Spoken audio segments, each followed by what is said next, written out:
Greetings and welcome to another edition of the Red Pill Diaries. I'm your host Rashid. Thank you for joining us for another edition of the most powerful platform for truth. I want to ask you all if you can hear me very very well. Hold on one second. Let me try something real quick. I need to check the volume because it seems like we're having problems streaming to Rumble, to Locals, and to Odyssey. Give me 1 second, please. I'm begging you all to give me 1 second so I can check the volume. You might hear a little feedback second. I'm trying something. Okay, there we are. All right, we are. So you guys can hear me. All right, we're waiting for Carl Zha to join us.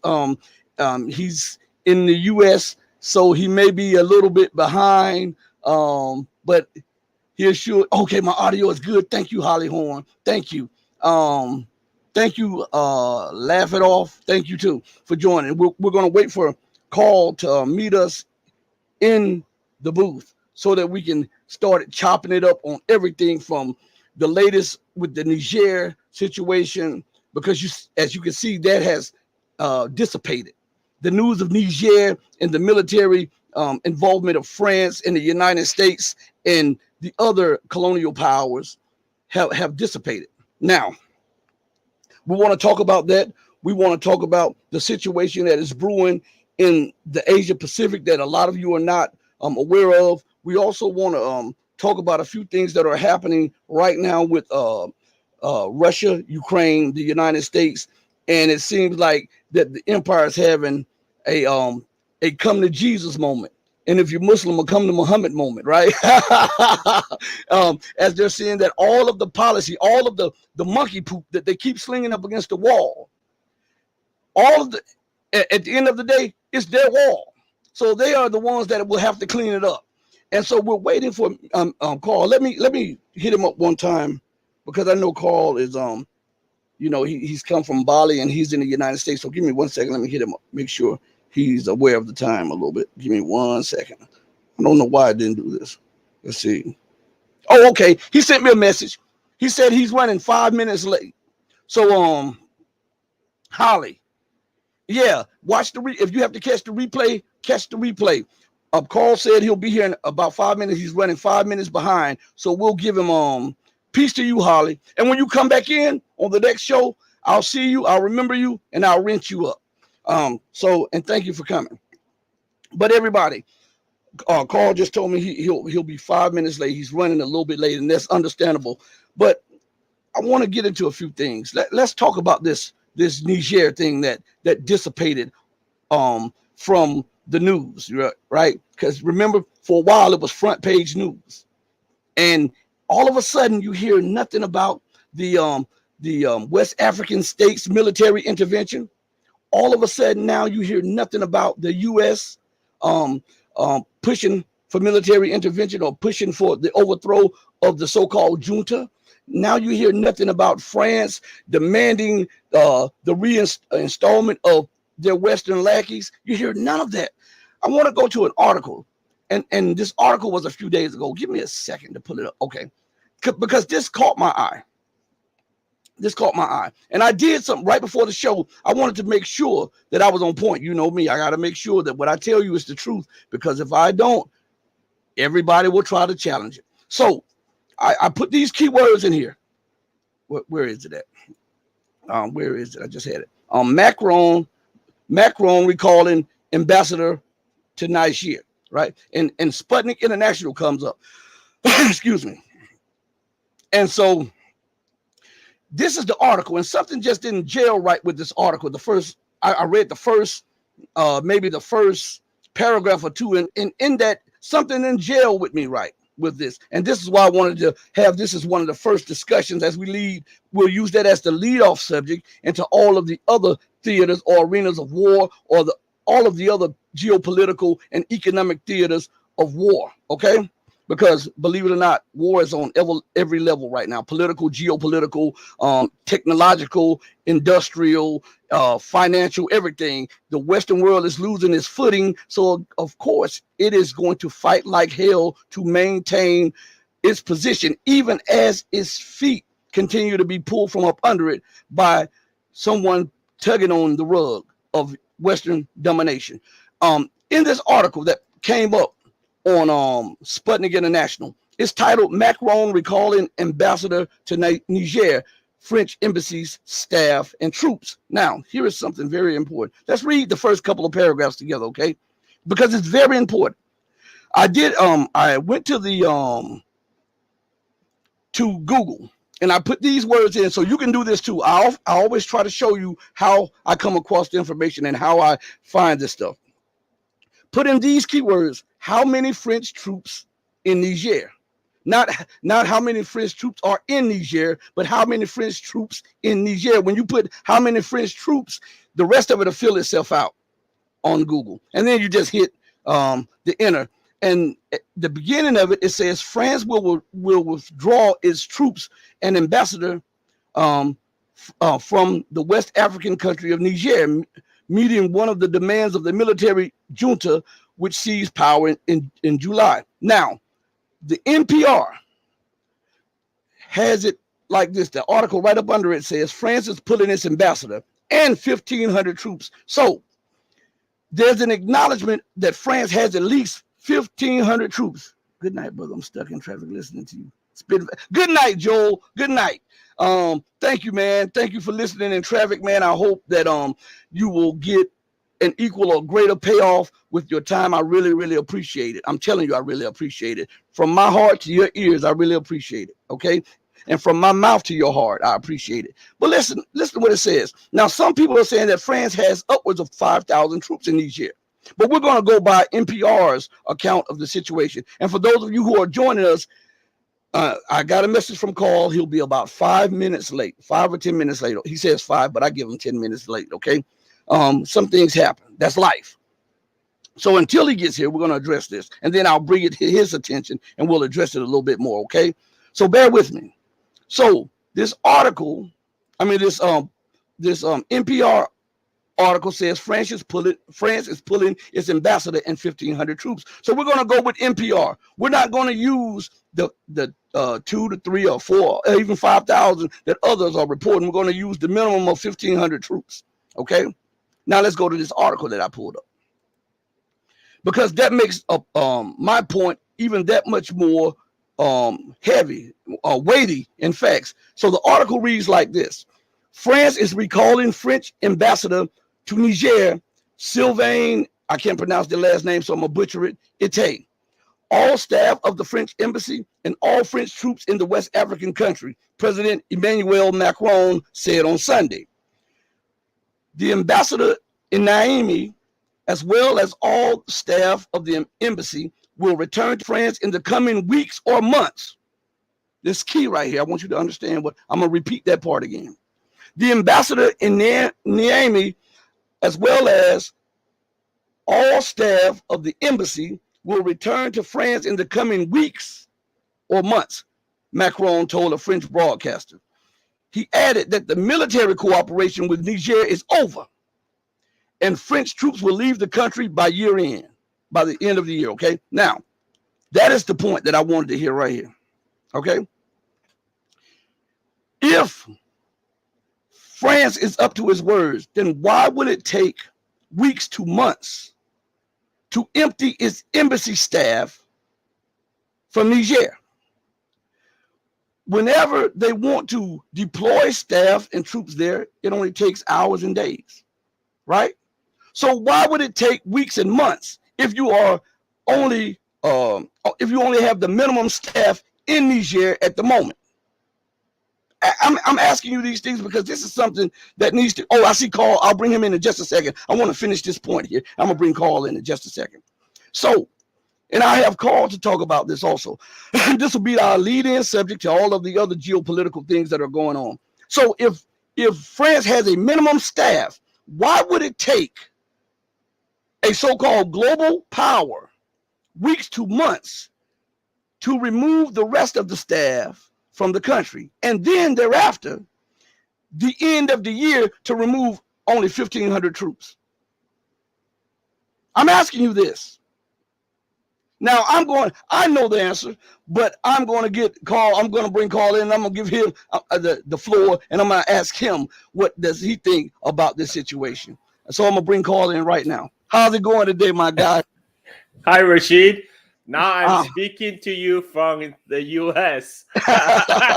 I'm thinking I'm gonna do like the Borat, the cultural learning of America. Carl, what do you think if France says that it is pulling its ambassador and its embassy staff out, and it only has minimum staff there? Why would it take weeks to months to pull out the minimum of embassy staff? And if you only have 1,500 troops, why would it take to years in to move them out of Niger?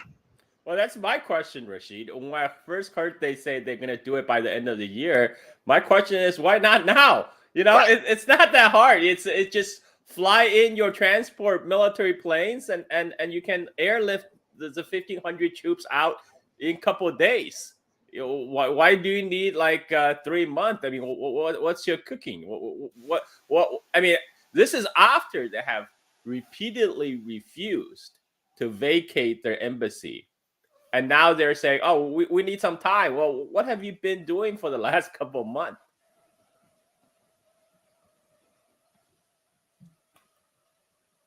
I can't hear you, Rashid. Can you hear me now? Okay. Can you hear me?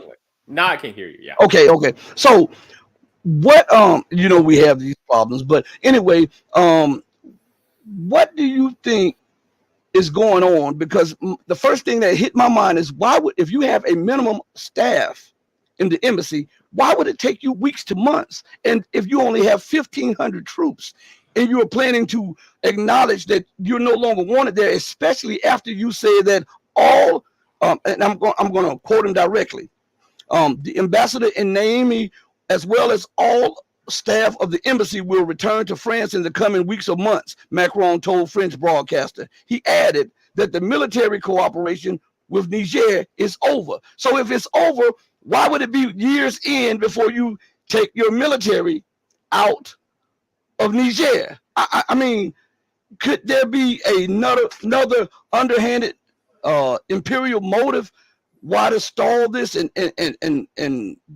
take this over weeks and months and even to the end of the year? Well, you can never put it past the French. I mean, like Confucius said, listen to one's words, but watch their actions. Mm-hmm. And right, words is cheap. You Western politicians are great at delivering speeches, delivering promises, but we know they don't fulfill their promise. So we're gonna have to see what France actually do in the coming weeks or months. And what do you think is going on with Iraq? I was reading a few days ago that Iraq has ordered that within the next few months or whatever, that all U.S. dollar transactions will stop and they will use the Iraqi dinar, and it would no longer be acceptable to use the U.S. dollar in Iraq. Well, this is a global trend, Rashid. I mean, nobody wants to be liable by using U.S. dollar to be liable to U.S. sanctions. I mean, Iraq has been under pressure, has been militarily occupied by the United States for decades, and even after U.S. quote unquote pulled out, they still exceeds a lot of pressure. Remember, they assassinated Soleimani in Iraq, mm-hmm. right? U.S. still have military asset in Iraq. U.S. also have military asset next door in Syria, which they're mm-hmm. also illegally occupied. And all these global South countries they're fed up. They're fed up being held hostage to the U.S. dollar and to the U.S. military hegemony. Well, now we hear that the UAE and multiple other nations in the Middle East and Northern Africa will start using their national currencies in the trade with China, and not just the trade with China, which I believe is one of the main instigators in the push for economic independence. But they're going to use them within trade with each other, which stops the mafia man from getting his cut. How do you think that the mafia man will react to nations constantly say, hey, you're no longer able to get in our business, tell us what to do, and we're no longer getting a cut? How do you think the U.S. will act? Well, I mean, I don't know if people might remember that clip from Marco Rubio, and when he was freaking out in front of Congress that, oh my God, they're pushing for de-dollarization. Few Mhm. 5-10 years down the road, we won't be able to sanction them anymore. Well, that's exactly the point. People don't want to be arbitrarily sanctioned by the United States, and countries like Iraq and UAE, guess what? Their currency can be backed by something. Mhm. They have oil and gas. That's Mhm. the real commodities that's desired by the global community. What is a U.S. dollar backed by? The U.S. dollar is backed by your trust, quote unquote, in the U.S. government, and it's IOU essentially. It's IOU. You're trusting the U.S. government is going to pay you back the same value of the dollars that you initially purchased with. So people are seeing through the scam right now, and they say, okay, it's better that we stick to our own currency because our own currency actually worth something. Mhm. We have the commodity to back our own currency with, and we can get manufactured goods from China. What do we need United States for? Well, you know, I find this rather ironic that tensions are now brewing between the Philippines and China, um, and the United States has expanded multiple areas of bases across the Philippines in her effort to try to surround China and hem the Chinese military in. And at the same time, there was an announcement that China has led the BRICS nations to start selling off large assets of dollar denominated bonds or whatever. Do you think that all of those things are connected? And what is on the mind of the empire to continue to antagonize the very nations that fund its military and its government? I mean, it seems to me that it's lunacy. Well, I mean that's the U.S. Congress and the much of the U.S. government is basically a lunatic asylum right now. These people are insane. These people are cut off from the daily reality of the average American people they're supposed to be represented. And right now, the funny thing that you mentioned Philippines because the U.S. the China Philippine tension just wasn't there during the previous Filipino presidency of Duterte. Because the Duterte said, China, we like to work with you. Whatever difference we have, we can work through it. But most important thing is we want to develop trade ties. We want to be more independent from the United States. So things were doing good. And guess what? As soon as Duterte is out, that was what U.S. game was. They were waiting for Duterte to get out of the office so they can buy off his successor, Mm-hmm. Bongbong Marcos, which they did succeed. Bongbong Marcos, before he was elected, he was making all these promises about, oh, we're going to continue friendship with China, we're going to continue cooperation. But I guess United States made him an offer he couldn't refuse. So right now, we are dealing with mafia here. So I think the mafia terms are accurate to describe the U.S. foreign policy actions. And so right now, Bongbong Marcos has fully signed on with the U.S. containment strategy of China, including inviting U.S. military bases back to the Philippines, which from where they've been kicked out of in the 1990s. U.S. had military bases, both naval and air base, the Clark Air Base in the Philippines since the Vietnam War. And then in 1990s, the people of the Philippines decided enough is enough. All these U.S. Military men, only thing they bring is crime, crime, prostitution, and they want them out. And that it was done. And now U.S. is trying to sneak back in. And their excuse for coming back is, of course, the China tensions. And they are cranking up tension with China, not just China, but also Russia. They a news just broke out that U.S. Space Force is talking about putting up a station in Japan. Before I thought U.S. The only thing I know about U.S. Space Force is that comedy show, right? It's supposed to be a joke. Like what the hell? What do you do with the U.S. Space Force? But what seriously, what they're trying to do is they're trying to degrade the nuclear deterrent possessed by China and Russia by placing all these anti-ballistic missiles in South Korea. U.S. already put the so-called THAAD, the terminal high altitude defense, but it's an anti-ballistic missile system they put in South Korea, ostensibly against North Korea, but everybody knew it was against China and Russia, because by placing these anti-ballistic batteries closer to China and Russia, they can intercept any missile launch faster, and before they could threaten continental United States. So this is what U.S. is trying to do, because U.S. no longer believe in MAD, the mutually assured destruction. That was what made Cold War a Cold War. This is no direct confrontation between the two nuclear armed superpower of Soviet Union and United States, because both governments recognize that, okay, we're nuclear armed powers. Nothing good is going to come out of a direct confrontation. But now the U.S. decision makers say, hey, what if we put all these anti-ballistic missile defenses a ring around Russia and China? We can blunt their nuclear deterrent. So then we don't need to be afraid of nuclear retaliation. Then we can, keep on pushing for military confrontation, like what they're doing in Ukraine right now.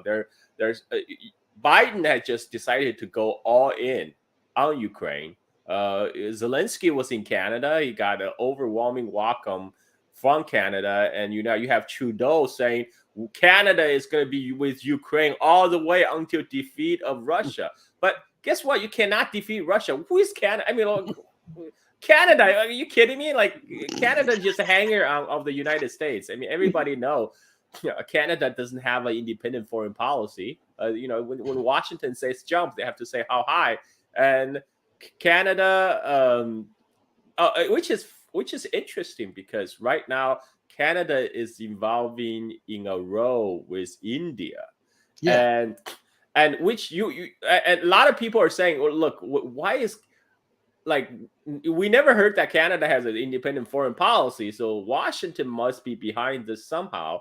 And from the leaks that's been reported in the press right now, it looks like the Canadian claim that the Indian government agent assassinated one of the separatists in Canada, that intelligence was given to them by one of the Five Eye countries. Mm-hmm. And we all, Five Eye countries is the Anglo Five: the US, UK, Canada, Australia, New Zealand. I don't think anybody believed New Zealand was the one that was monitoring the Indian diplomatic cables and giving that intelligence to Canada. So, whereas we know about US capability from Snowden leaks, we know US eavesdrops on everyone. So somehow US is decide to pass on this intelligence, whether true or false, to the Canadian intelligence and say, hey, we believe that the Indian special agent has assassinated one of your citizens in Canada.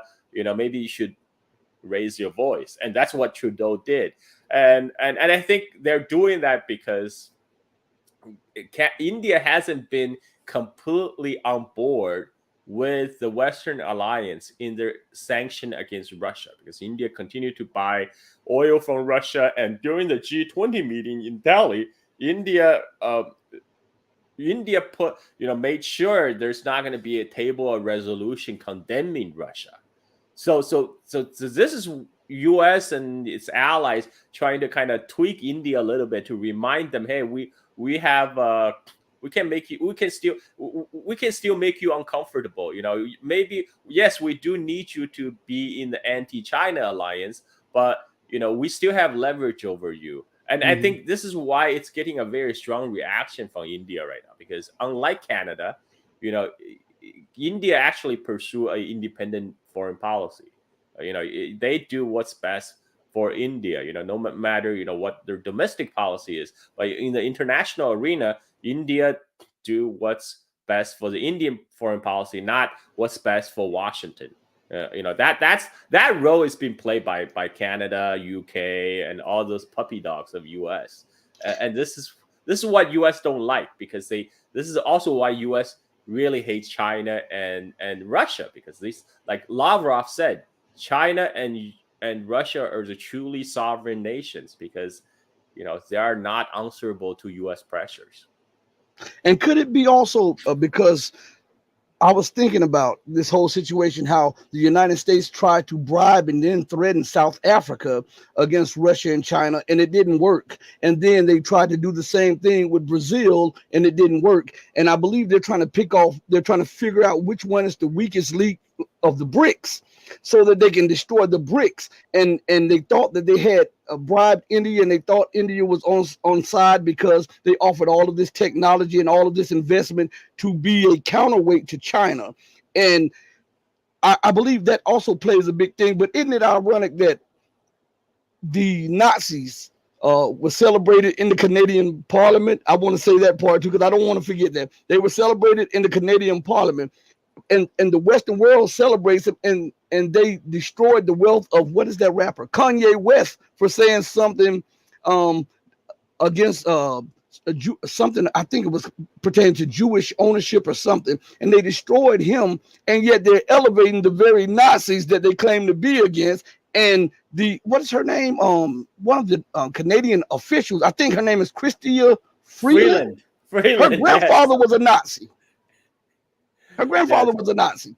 And on one hand, they want us to believe that this is the free West, and that is fighting against fascism and communism and Nazism, and they're doing everything that they can to fund and extol the Nazis in Ukraine and around the world.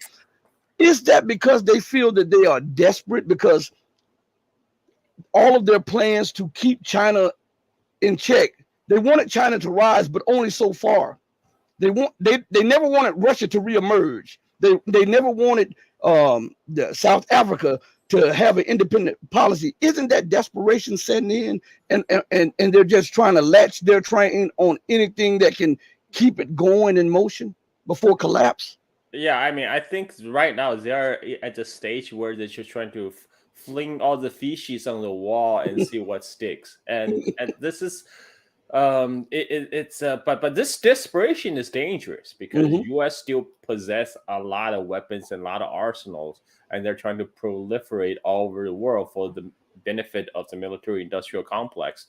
And we have to, and let's, like, about the Nazi thing, people just have to see, just look up all the early NATO commanders. It's like all the Nazis after World War II, they just changed uniform. They just switched Nazi uniform for the NATO uniform. They literally becoming the NATO commanders in Europe. And then Canada, Freeland's grandpa is just one among many of the Nazi refugees that went to Canada after World War II.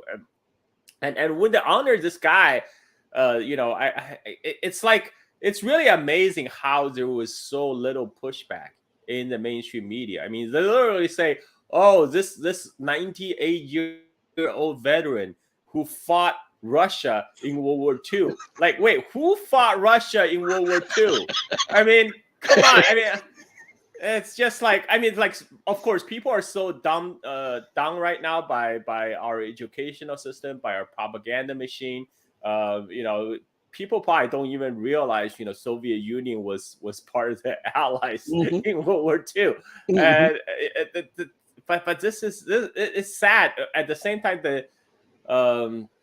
I just don't think they're ideologically opposed to Nazism.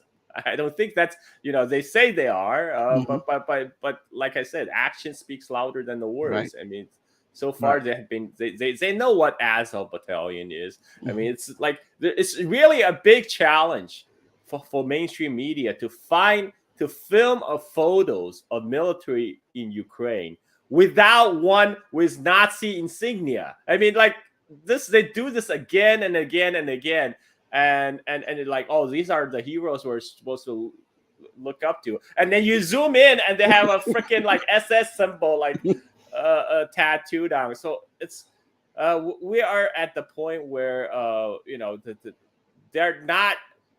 they're saying that the denazification is just a Russian excuse, and yet they keep on showing all these Nazis in uniforms. And so again, this is right now, I think even some of the think tanks in Washington are admitting that the war in Ukraine is not going well. It's not going well for the NATO alliance. But I think at this point, it's no longer about winning. So it's for them. It's like Assange said, it's about forever war. It's just like Afghanistan. U.S. didn't go to Afghanistan to win a war. They went to Afghanistan to launder all this money into the military industrial complex. I mean, this whole thing is a scam. It's a grift to funnel everybody's money. Like including all the money of the taxpayers in U.S. and in Europe back into the pockets of Lockheed Martin, of Boeing, of Raytheon, of all these and all these think tankers affiliated with all these defense industries. This is what U.S. has been doing. The U.S. This is also explains the U.S.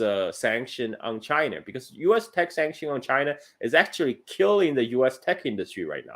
When the biggest customers of the U.S. tech industry is China, and they're saying, no, you can't sell to China because national security. I mean, so it's obviously not benefiting U.S. tech industries, but it's benefiting the defense industry. So the U.S. weapon manufacturers are choking off everybody's livelihood, just to fatten themselves. This is, I don't know how long. I mean, everything will work until it doesn't. So I'm interested to see, how we all know this is not sustainable. The empire is not sustainable. We're just waiting for it to reach the breaking point at this point. And their policies. Before I get to a main point that I want to say something. Go back on something you're saying about how they're trying to choke off China's industries by choking off their own industries. They need the revenue for research and development, yet they're trying to stop China's purchases of technology, which stymies their own growth because they need the funding for research and development to progress and to grow and to continue on. I mean, the policies of these people, sometimes it blows my mind, because I'm saying, are these people actually thinking, or they're just in a room with the dunce hats on and playing tag, you're it? Because the things, they don't make sense. The policies don't make sense. They're not rational policies. Would you agree with that? Yeah, I mean, even the people, tech industry insider in U.S. are saying these guys don't know what they're doing. All these people making policy in Washington, they know very little about tech. They know very little about the state of U.S. tech industry. And he said their policies are killing us. Their policies are killing the U.S. tech industry. And on the other hand, I don't know if these people really cares, because their grease, their bread is getting butter elsewhere. They're getting grease from all the defense manufacturers who are profiting from all these high tension with China and Russia. They're now their factories are humming to try to supply weapons to Ukraine, and now they're trying to sell more weapons to Taiwan. One of the U.S. Best customers. And so right now it's like this giant parasites on the U.S. economy. That's getting bigger, I think the American people really just need to wake up to the fact that they're being taken for a ride. One thing that shocked me when I came to the United States is I take my family. We landing LAX, and I took my family to a Burger King. Oh, Carl's Jr. Actually, Carl's Jr. I took my son, my junior, to Carl's Jr. And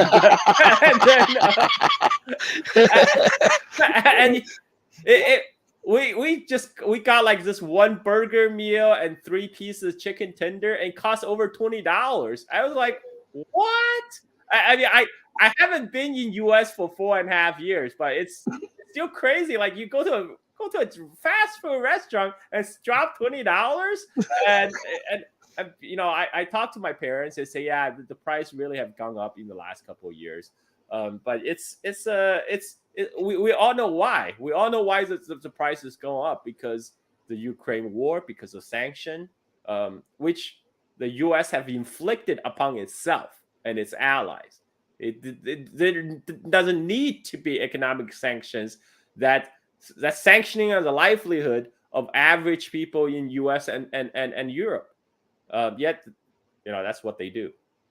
So back to like the stoking of tensions between China and the Philippines, and I think all of this stuff is connected with the Russian situation, the recolonization process they're trying to do in Africa, the overthrow through the color revolutions in Latin America. I believe they are frightened to death. They had a plan to weaken Russia and then cause division between China and India, and then recolonize Africa to maintain their position. And I believe that they didn't believe that China would rise as quick as it did and would be on such a solid foundation. I believe they bought into the all of the propaganda that China's economy was unstable and it was built upon debt. And isn't that something? The debt nation is talking about another nation's economy built on debt. But look, I want to bring up an article. This comes up from business. It's BRICS Business, and the article said it was published September 25th, 2023, and the title of it is BRICS countries dump $123 billion in U.S. treasuries in 2023. Now, they see China as the linchpin for this because they have always said that it's China that is secretly supporting Russia's economy. It is China that is secretly helping South Africa evade U.S. sanctions or doing this. It is China that is helping Brazil to move away from the U.S. dollar. Everything, I believe, because China is I often say this, a non-white, non-Western country. I believe it is harder for them to accept the rise of China because you fear what you don't know. And especially when you have exploited others, you feel that people get in your position, they have the same mind, the same thought, and the same actions to do it to you and others. I believe that is one of the main reasons why they are so frightened of the rise of China.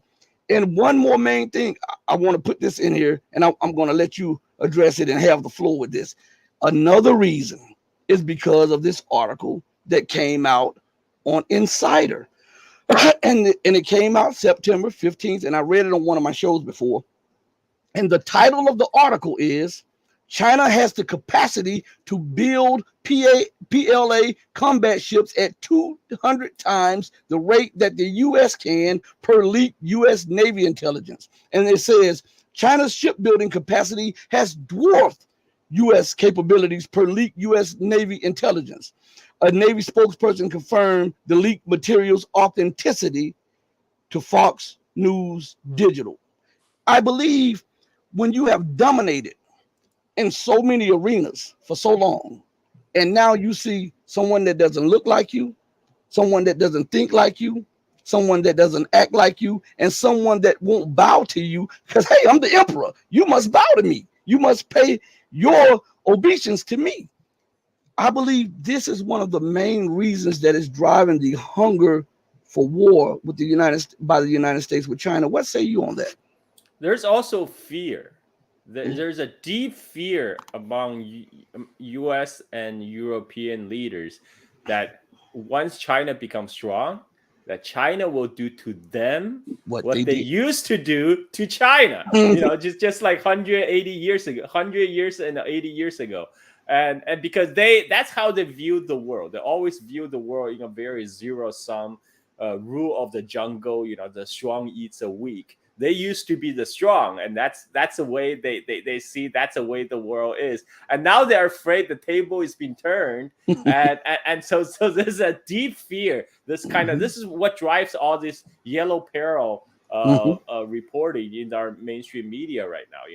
China is a big empire, imperial baddie. It's like no, you are the baddie. You are still the baddie. But right now, it's right now people in Washington, they are kind of living their own bubble. Like they say there's a beltway bubble. They kind of it's harder for them to accept the world has moved on without them. We moved on beyond them, and they're still. This is why they're trying to revive the Cold War. Now they're openly talking about bringing back the Cold War. You have a former U.S. Air Force General Spaulding on Twitter. He was saying, we cannot have a hot war with China because that will lead to nuclear Armageddon. But we can have a Cold War. We can have Cold War. Just like Soviet Union that collapsed because they were cut off from the Western economy. We can do the same thing to China.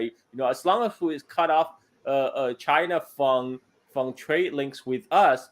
He said the China will collapse on its own because they lack freedom, et cetera, et cetera. Wait, if China will collapse on their own, then why do you need sanctions? Right? Right. Why do you need to wage economic war if they're just gonna collapse? The reality is China is doing really well, in the world trading system, and this is why the U.S. is reacting. So yeah, man, we live in interesting times, and you have like those old fossils like Mitch McConnell, who was openly saying we need to fight Russia in Ukraine because we cannot let China win. It's like, what the hell are you talking about? Like, they're already making people are trying to blame China, trying to say, oh, China is supporting Russia. On the other hand, they're saying we need to defeat Russia because we cannot let China win. It's like, so exactly. Whenever they're saying something about China, it's 100% projection. They're already thinking it. They're already thinking, oh, we gotta defeat Russia, and then China is next. And then they turn around and tell China, don't you dare help Russia. You gotta stand with the international community, which means us. And when China's like, why is it any our business? And then they get offended. It's like, you are not playing by the rule-based international order. And so we're in this like kind of, they live in this total bizarro world, right? And a total bizarro world. They've they're expecting everyone play by their rules. Like this General Spaulding, he said, we're gonna cut off China. Well, you're gonna cut off yourself. The rest of the world is still gonna trade with China. Why should they, just because United States want to cut tie with China, they should cut tie with China. So what you're going to have is China will continue to trade with the rest of the world, and the U.S. and its allies will have to put up this wall or this barrier, which is just going to make the inflation much worse. It's going to make the economic situation in U.S. and Europe much, much worse than it is even now. And I have to say, the American people are incredibly patient to put up with all these jackasses in Washington. If I was shocked by kind of the inflations happening in U.S., how did the people? Maybe you can speak to this, Rashid. You live in U.S. for the last 4.5 years. It's like this, and this is what I believe. Okay. I believe until the house of cards fall, the people are being pacified so much with propaganda. They're still living in the idea of American dominance, American prosperity, American power, American influence. They're still living in that idea. And it's hard when a person has an idea and a belief, it's hard to turn them from that, even as you present facts. So it's going to take an economic collapse. It may take a war that exposes America to be a hollow military power. It may take other nations to just sanction America too, to show you no longer have the sole prerogative to do as you please and to sanction other peoples without ramification. And I believe that all of that is building to a crescendo right now. And especially when you're dealing with China. Again, I go back to something specifically. See, you were being diplomatic about it, but I'm going to tell it like it is. They're talking about we're going to sanction China. Okay, do it. I'm the person. I'm the Nike spokesperson. Let's just do it, and let's see the consequences. What will happen is hyperinflation. What will happen is you will have a self-imposed sanction on you because 93 to 95% of all goods on all shelves in all stores come from China or a subsidiary of China, which means that now you have massive unemployment, massive store closures, shipping shut down, which means you have bank defaults because those companies can't repay the debt that they borrow from the banks, which means you have a economic meltdown, which would bring the empire to a standstill, and people will stampede out of the dollar, causing a flight from the dollar, which will cause a total implosion of the Western world, because the Western world is predicated and based upon dollar domination. So you were being diplomatic about it. I have to put it out there like that. And it's the truth. But you can't. But Rashid, you can't even sanction China Right. without sanctioning the rest of the world. Because look at what they did the past few years. Biden has been talking about so-called friendshoring, which means they're not talking about onshoring. They're talking about friendshoring. So they're forcing the multinationals to shift their supply chains away from China to other countries like Vietnam, Philippines, Mexico, etc. And so what happened is the U.S. direct import from China has declined, but U.S. import from the other countries, Mexico, Vietnam, has going up, and the Chinese trade with Vietnam and Mexico is going way up. Yeah. So unless U.S. sanction all the countries in the world, the Chinese goods is going to continue to flow via proxies, and the American consumers just have to pay a premium for that extra transit fee, which is what we're seeing right now. This is why the inflation is going up, right? Because now they're doing all these things to distort the trade. They think the people in Washington, they can like file the report. Oh, look, the direct import from China is down. We're doing our job, but they're not living the same world that the average American live in. They probably don't go buy grocery for themselves, like the family. They don't see the price tag, pricing. I mean, and anyway, for the daily necessities purchases, which matters a lot for average Americans, that doesn't matter for all these billionaires and millionaires in Congress. For them, it's just a number. So they're not the ones that's being impacted by the sanction that they themselves have put on everyone through. So it's so we don't have we have this like very strange disconnect between the people who make the decisions that impact on everyone else, and then they're not the ones that are suffering the consequences. I think that's the problem. But you are right, because the average Americans, average Europeans are being subjected to intense bombardment of propaganda from birth. So I don't even know if they realize what is going on right now. And I see someone, Diane says, USA can print all the money it needs. It's true. Right now, US can keep on printing money because US dollar is still the world's reserve currency. But again, that's another thing that everything will work until it doesn't. That's I mean, right now, yes, as long as the dollar is the world's reserve currency, that will be fine. But this is why a lot of the country are shifting away from the dollar. This is why people are like BRICS country are calling for dollarization, and this is why Marco Rubio is freaking out. And we're just talking about matter of times here. We're not saying if, we're saying when. When the de-dollarization will reach its final conclusion. I think. I mean, I think it will probably take a little longer. My guess it will probably take. The dollar will probably unwind over the course of a decade, but when that the speed picks up. It's like the snowball rolling down the hill. Mm-hmm. It's gonna get bigger and faster and scarier. It's Mm-hmm. gonna be very scary when it reaches the end. I digress with that view. I believe that it's going to be sooner rather than later, because all of the economic and political and cultural barometers point towards an event of the magnitude of which we've never seen before. And I want to advance something to those of you who are watching real quick. Before I do, I would like for all you all to hit the like button, subscribe if you're not a member.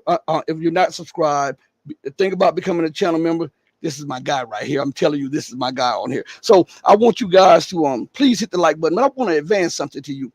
People are talking about when America hits hyperinflation. As you were talking, I just put in hyperinflation. And on one of the pages, it says hyperinflation is a term to describe rapid, excessive, and out of control general price increases in an economy. Now, what do we have? What did you just say you experienced with your son at Carl's Jr.? That was a meal that was $20. I would tell you this: whenever you go to the store, just go and do a price measurement from 5 years ago, when things were $1 and you got a whole lot more, and now you're paying more for less. And then on some things they're cutting. If they used to give you 10 for $1, there is 8 for $1, and then the packages are half the size of what the packages were. That's hyperinflation. They're masking hyperinflation. They will do it until they can't do it anymore. See, it's one thing for the pundits. I call them the scribes, the mouthpiece of the government. These alternatives, some of these alternatives, and most of these mainstream media outlets, they will talk over a little bad news and then they'll wrap it in a whole bunch of good news. They don't want you to realize the reality of the time. And listen, I want everybody to understand this. We are in a time unlike any time that you've ever witnessed in history. America has been the greatest superpower in the last 6,000 years. She's been the wealthiest nation in the last 6,000 years. She's been the most powerful and the most influential nation in the last 6,000 years. Listen, she was so rich that in the 60s and the 70s, to keep prices up, she would take shiploads of goods and sink them out at sea to keep prices up. And now she's begging for the same shiploads of goods that she used to sink so that they can come aboard, so that she can mask inflation. Her dollar is being dropped. As Jim Rogers and Mark Faber says, she's the greatest debtor nation in the history of the world. She's defunded her educational system, which absolutely guarantees a collapse of the republic. Listen to me good. I don't think people understand the severity of this. When you underfund and defund the very institutions that are there to civilize you and to promote different schools of thought and advancement of science and technology, you are absolutely destroying the foundation of the republic. So we're at these moments, in all of these critical moments, where her interest on the debt has reached $1 trillion. She's publicly $33 trillion. 10 years ago, a scholar, a financial scholar, I forget his name, I got the clip on my dashboard. The financial scholar 10 years ago said that the United States debt was $222 trillion 10 years ago. If your economy is a $30 trillion economy, how can this go on in perpetuity? And you're alienating the very nations that fund your budget deficits, and you're antagonizing the one nation that wants to do business with you, that is your largest financer, your largest investor, your largest trade partner, your largest manufacturer, and almost all of your goods come off the shelf. This has the recipe for imperial collapse sooner rather than later. What say you on this? Amen. Amen. Bring it on. Let's go. I'm ready. I'm telling you, I mean, Carl, most people, they push it off because, listen, it's hard to fathom America not being the number one power. It's hard to fathom that America not being the number one economy or the number one military power. But look at this. Look at the miracle. And I'm not just saying this because it's China. I'm just saying, look at these things. In 40 years, China implemented these 5-year programs, took that nation from the poorest country on the planet. Look at China today. Look at the program they instituted years ago, where they, in I think a year ago or 2 years ago, it was announced that they took 850 million people from poverty to the middle class. That is the entire population of Europe and part of the United States. They took from poverty to the middle class. Now let us flip it. Growing unemployment in the United States, growing unemployment in Europe. Higher prices for food and commodities in Europe, higher prices of food and commodity in the United States. Deficit spending in Europe, deficit spending in the United States. A declining standard of living in Europe, a declining standard of living in the United States. Antagonization of their finances in Europe, the same in the United States. The desperation and the push for war with the United States because she sees her position crumbling. Europe is right along with her. The growing deficits, the growing debt, private and public. How can this continue on? There is math. Listen, if you are a math student, it is a mathematical impossibility for this to continue on. And it's a mathematical impossibility for this to go on 15 years. Because think about this, Carl.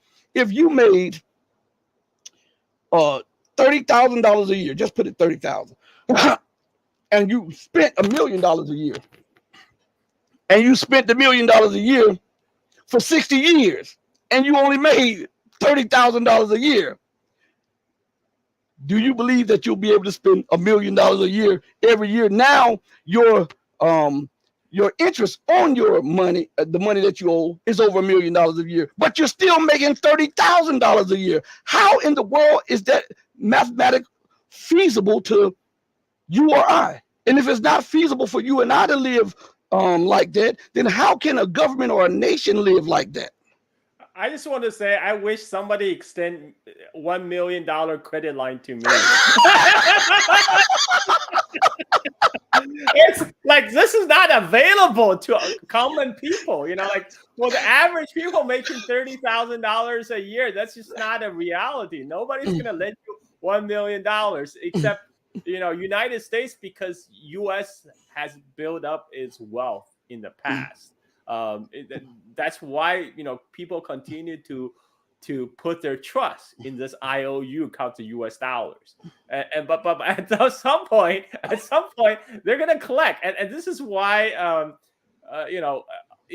this is why US they want to block the Chinese investment into United States, because the Chinese are saying, okay, we have all these dollars. What are we gonna do with these dollars? Maybe we can buy U.S. asset, like a real value. And that's when the people in Congress like, no. Those are supposed to be paper IOUs. You can't cash them in. And so yeah. I mean, we're like, this is gonna end badly. When that all house of cards falling down, it's going to end badly for for many people. And this is going to I mean, like, if we don't have revolution now, we're definitely gonna have a revolution then, because we're just gonna have a social class. Well, Carl, you know, I want to advance another thought. When the world went off the gold and silver standard in 1971, I advanced that the financial doom of America and England and America was sealed. You know, London, the London Gold Exchange. I don't know if you're familiar with this, but a few years ago, the U.S. and the U.K. were caught trying to settle debt in tungsten, and they tried to blame it on the Chinese. And then when the people retraced the gold, it came back to New York and London. And a lot of people don't understand that. Now, I liken 1971 to the year that the snake's head was cut off. You know, if you cut a snake's head off for upwards of 3 hours, the body can still contort, the muscles still move. But eventually rigor mortis sets in. We're in that economic time right now. Economic rigor mortis is setting in on the US dominated, the UK dominated global financial system. And guess what? The jig is up, because the gold has transferred from west to east, and China has huge amounts of it. I want to play something for you, and then I want your assessment on. I played this before, and it's talking about the reality of the gold. And this was 2 years ago. This I believe it was 2 years that this clip came out, and this was about China's true holdings of gold, not what the government just comes out and say, oh, we only have 2,000 tons of gold or something. But this was an appraisal, and I remember Peter Schiff, and I remember Mark Faber, and I remember a few other pundits were talking about that China had huge amounts of gold that it was not mentioning, and that they were preparing to cover themselves just in case the United States, and this was before Russia money was stolen in the Western system, that China was prepared to cover their losses in case of a Western financial collapse or a dollar collapse. Someone told me this years ago, and as the years sped up and I started seeing the situation, I said, oh, now it's starting to make sense. So now with the theft of $650 billion from Russia, this clip right here makes more sense. I want you to listen to this. This is it talks about China's gold holdings. So we're going to play it real quick. Gold is some useless, inert asset, right, whose heyday was in the 19th century, as irrelevant to modern finance as the horse is to transport. Maybe not. Today we return to a favourite theme of ours, and once I haven't looked at since probably 2019, and that is, how much gold does China have? And for those with short attention spans who don't want to watch to the end of this video, I'll cut straight to the chase. China has much more gold than it says it does. In fact, it has more gold than the US. Its enormous gold hoards are all part of its grand global reserve currency status designs. Right, now time to back up those assertions. Let's do an audit. Audits involve a lot of numbers, and too many numbers can get a little overwhelming, so I'm going to try and keep these numbers to a mentally digestible minimum. But let me start with perhaps the most important contextual figure and anchor that in your minds, and that is US gold holdings. Official records show that the United States owns some 8,133 tons, most of it in Fort Knox. Although I should say that gold in Fort Knox hasn't been audited for 50 years. The US is the world's largest gold owner, or so you would have thought, and gold comprises 77% of United States foreign exchange reserves. China's officially declared holdings are 1,948 tons, so about a bit less than a quarter of the US, and that makes up just 3% of its $3.2 trillion of foreign exchange holdings. The real number is, of course, much higher than that. China has been the world's largest gold producer since 2007. This past decade, it has produced about 15% of all the gold mined in the world. Last year, it produced 380 tons, which is about 20% more than the world's second largest producer, Australia. And since 2000, China has mined roughly 6,500 tons of gold, and more than half of Chinese gold production is state-owned. China National Gold Corporation alone accounts for 20%. So already, just on Chinese gold production alone, that official 1,948 ton figure looks doubtful. Crucially, China keeps all of the gold it mines. Exporting domestic gold production is not allowed. And with reserves in decline at home, Chinese mining companies have also been buying assets abroad, across Africa, South America and Asia. And international production exceeded domestic production by about 15 tons last year. But as well as being the world's biggest producer, China is also the world's biggest importer of gold. It's hard to get precise import figures, but we do know that, for example, via Hong Kong alone, over 6,000 tons has entered the country since 2000. So if you add that to cumulative gold production since 2000, you get a figure of 13,200 tonnes. Whether imported, mined or recycled, most of the gold that enters China goes through the Shanghai Gold Exchange, the SGE, including the gold imported from Hong Kong. So SGE withdrawals, for which we do have numbers, can act as something of an approximation for demand. And it is possible to get numbers for SGE withdrawals. Since 2008, roughly 20,000 tonnes have been withdrawn from the SGE. Then we have to add in all the gold held in China, whether as bullion or jewellery, prior to 2000. And the World Gold Council estimates a figure of 2,500 tonnes in privately held jewellery. If you add domestic mining and official reserves, you arrive at a figure of about 4,000 tonnes.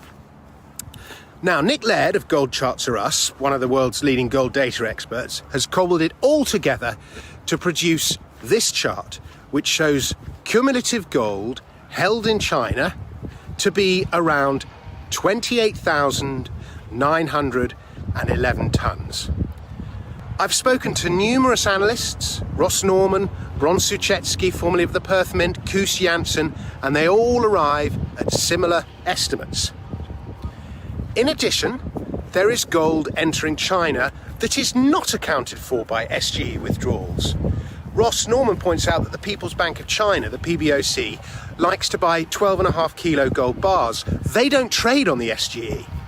Also, the PBOC often uses dollars on exchanges in London, Dubai and Switzerland, while the SGE sells its gold in yuan. The army too owns gold and doesn't have to declare its purchases. Remember, there are many state agencies on top of the army and the central bank which buy gold. There's the State Administration of Foreign Exchange and China Investment Corporation, the Sovereign Wealth Fund, to give you two examples. So how much of all that huge hoard is state-owned? 40%? 50%? 60%? But at 50%, the implication is that China owns roughly 14,500 tonnes. That is 1.8 times more than the US.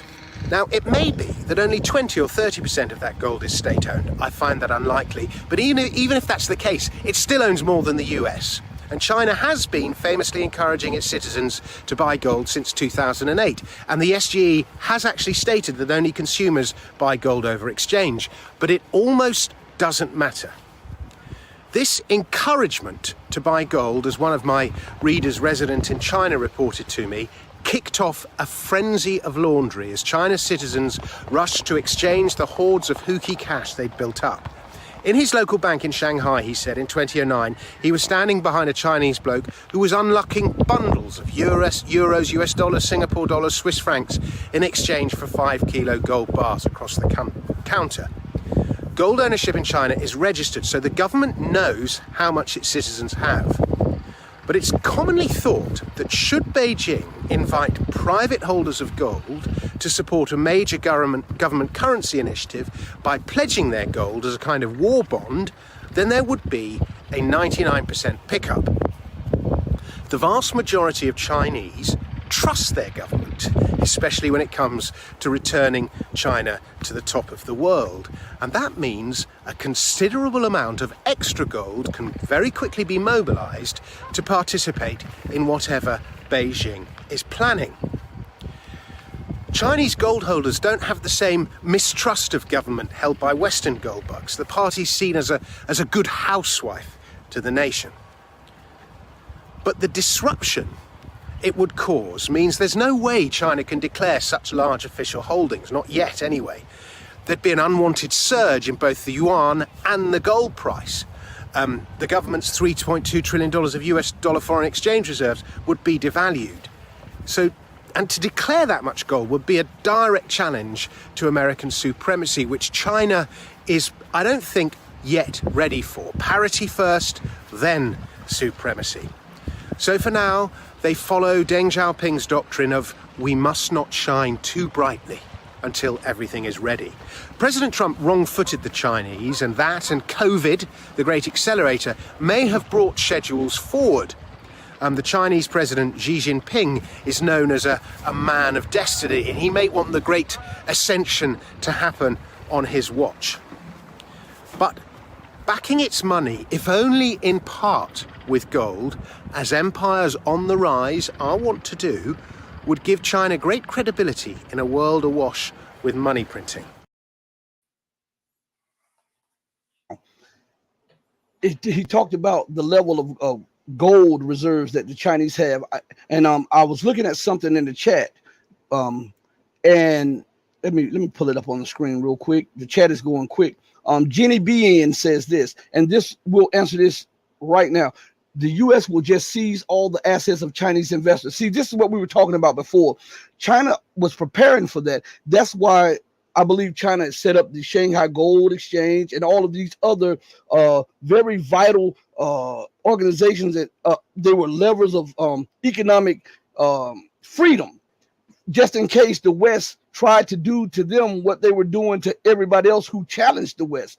So I don't think that they could seize Chinese assets because China has, well, the United States would be killing itself. It would be putting all bullets in the chamber and blowing its own head out, because if it seized Chinese assets, the Chinese would then be justified openly to sanction and embargo the United States. And think about if China embargoed the United States within 2 weeks, according to most people, that all of the shelves on the stores in America would be practically empty. That would be suicide. And before you comment, I want to just bring up something real quick. There's an article from Grayers. He's an investor and he's on King World News. And this came out April 22nd, 2019. And the title of it is Grayers: China's gold holdings exceed 30,000 tons. Now, my thoughts are, now I'm thinking about what they're saying, that China realized what the United States did to Japan when Japan was on the rise economically. China saw what the United States did with all of its competitors.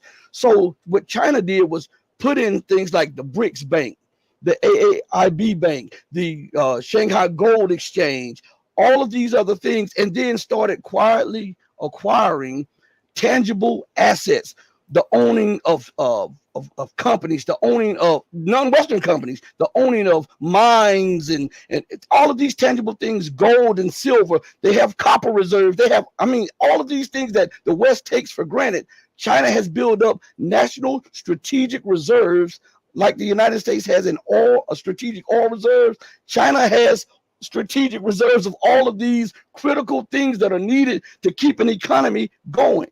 So I don't think that they would be able to seize the Chinese assets. And if so, I believe that China has this bet with the gold that say, okay, you want to play a game? Now I can shoot the dollar in the foot and just kill it. I can just kill the dollar by announcing to the world that we do have X amount of gold, and we'll be backing the yuan with gold and oil. You can buy oil in Chinese yuan now. A lot of people don't know that.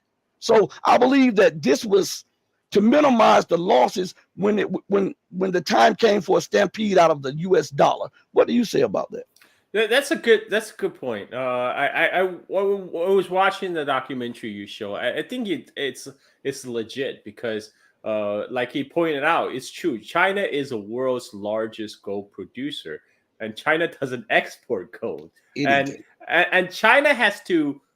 People have to remember, China had to build up its gold reserve from zero, because in 1949, when the Chinese Civil War was wrapping up after the communist victory on mainland China, Chiang Kai-shek's government, the nationalist government, they took all the gold reserve from banks of Shanghai.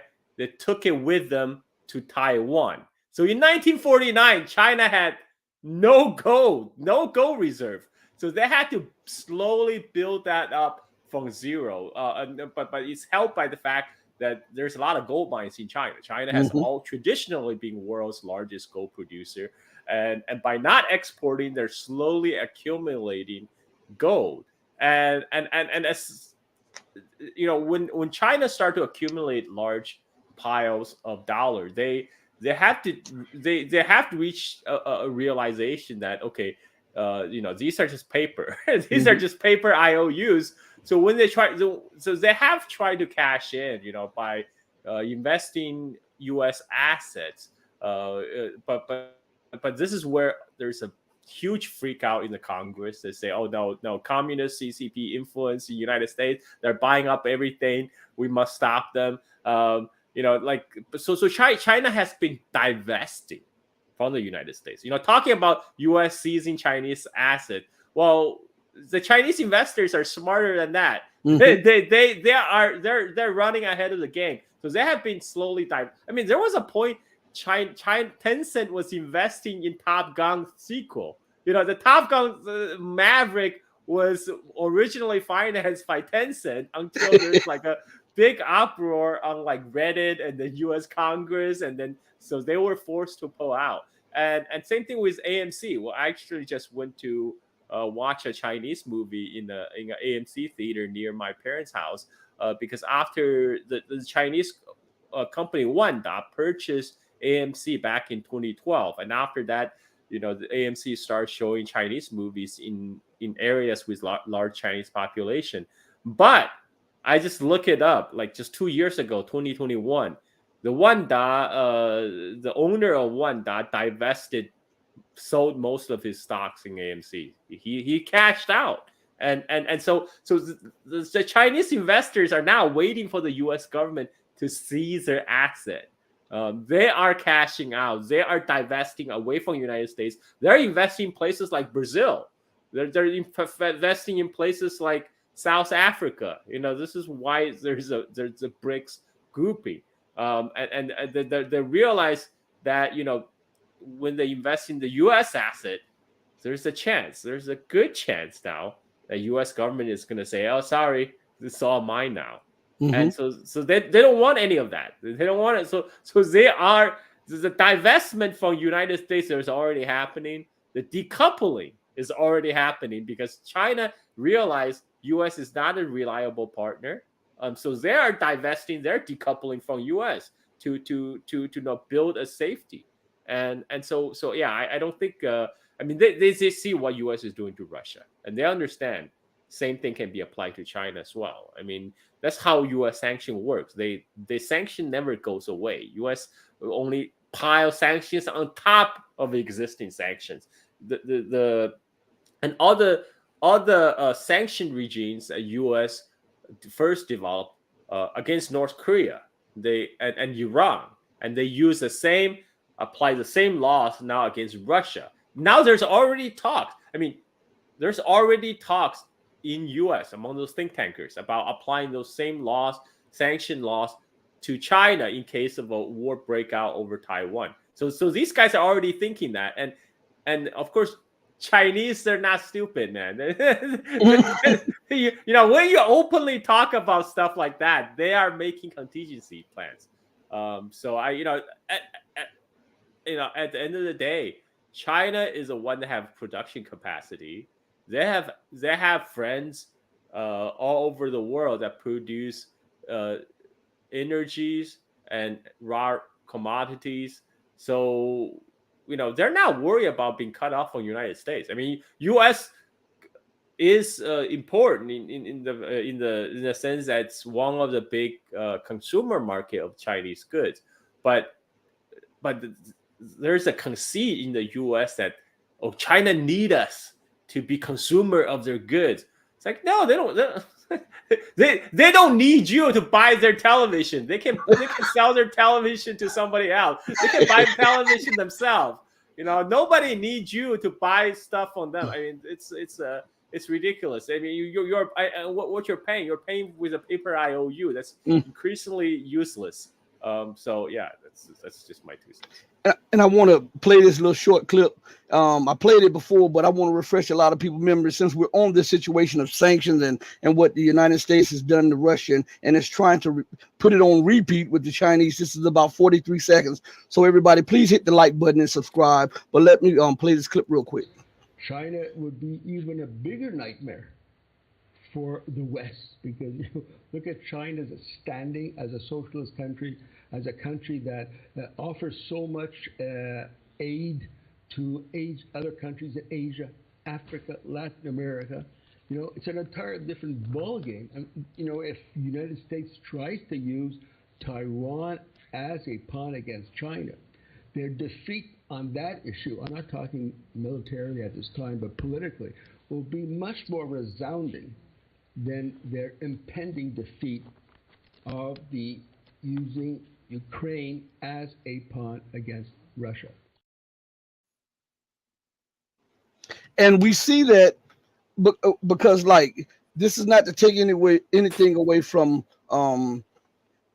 Russia, but the Chinese financial standing, it is the largest holders of currency reserves. It's the largest investor in the world. It has the largest gold reserves in the world, and it is the largest trade partner to practically the entire world. So I'm trying to understand what senator, what congressman, what leader think that it is a smart idea to sanction the very nation that produces the combat boots, the fatigues, the flags, the lapels, everything that goes into the military, the motherboards, the chips for the missiles, everything. I mean, isn't that insanity? That's lunacy, isn't it?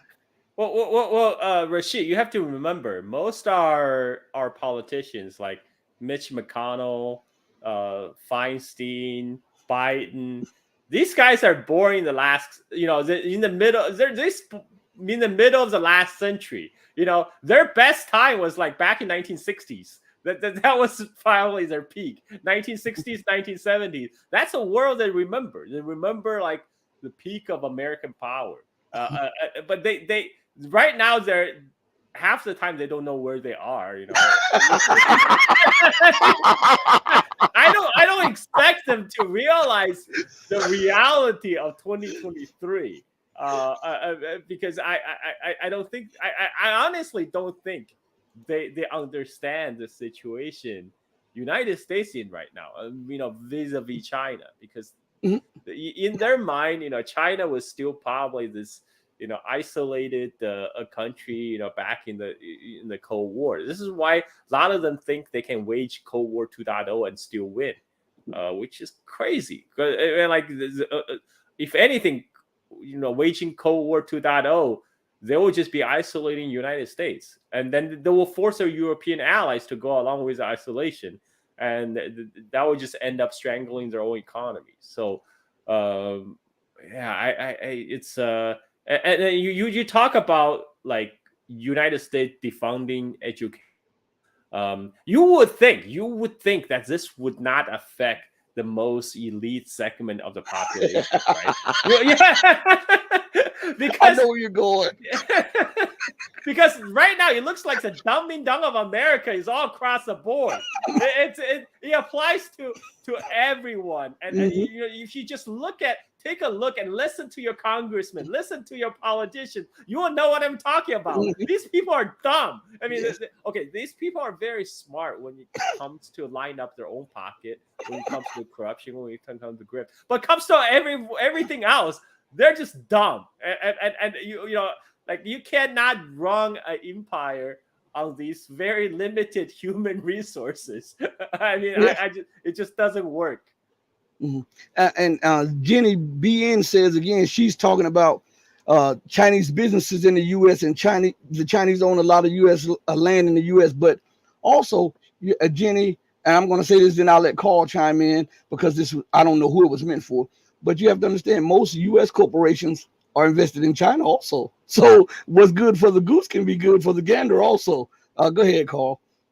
Yeah, I mean, a lot of the U.S. corporations, they don't want a Cold War. They are making money hand over fist. Apple, China is not only where 90% of the iPhone is made, but China is also a large market. Actually, Apple benefited. Well, maybe Apple is a bad example, because Apple actually benefited from U.S. sanction on Huawei. Because when U.S. sanction on Huawei, Apple market share went up in China, because now because Huawei's 5G phone almost got killed. So a lot of the Chinese consumers ended up switching to Apple. But now that's changed. Now Huawei is coming up with their own chip, with their own phone. People are now also boosted by patriotism because they see what United States is doing to Huawei.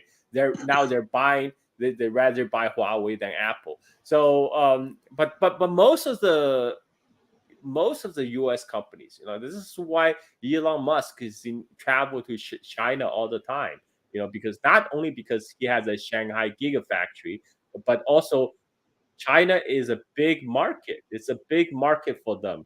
GM make more cars in China than they make in the United States.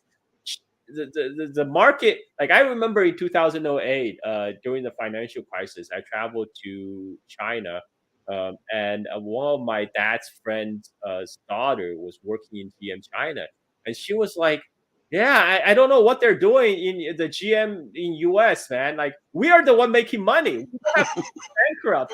I don't know why they're losing money in America, but we're making money hand over fist here in China." That's also starting to change because when Chinese domestic brand is now starting to be competitive, but for a long time, the China is a place for the U.S. multinationals to make money. They're still opening Starbucks, KFC to China, KFC every corner, and tell you what, the Chinese KFC tastes better than KFC. This is just sad. Like it's not just China. I lived in Bali, Bali, Indonesia. McDonald's and Burger King taste better in Bali than United States. Coca-Cola tastes better outside the United States because they actually use real sugar. They use cane sugar than the high fructose syrup, corn syrup crap that we get over here. Like my wife when I brought her here and she wanted to taste the American Coca-Cola. I'm like, no, man, that's a bad idea. You will not like it. And she's like, no, I just want to try. And so when we went to the movie theater, I got her a huge the jumbo size, and she's like, oh my god, what is this crap? How do you guys drink this? Yeah, everything is like this with me. Let me just say it like this. I continue to tell everybody that all of these things, minute as they may be, are signs of a declining empire. There are signs of a declining republic and culture. Remember when people took pride in what they had, what they owned, what they built, what they made? Now it's all about profit. It's all about divide and conquer. It's all about, let me see how I can get over on the next man or woman. And I'll do any and everything to do that. And look where it has gotten the Republic of America. Look where it's gotten the Western world. It may have benefited for a little bit, and it may have benefited the top tier, but now the ramifications and the repercussions of those greedy, racist, fascist policies are now destroying the very fabric of America and the Western world. What say you on that matter? Oh, definitely. I actually interviewed Peter Turchin, one of the social scientists who has been studying the collapse of societies from the antiquity to the present. And according to his prediction model, United States is entering what he calls a revolutionary phase in the 2020s. We are in this decade of ferment right now. Like we actually start to see that with like Trump presidency, and now it's just the cycle is just continuing. I mean, look at Biden.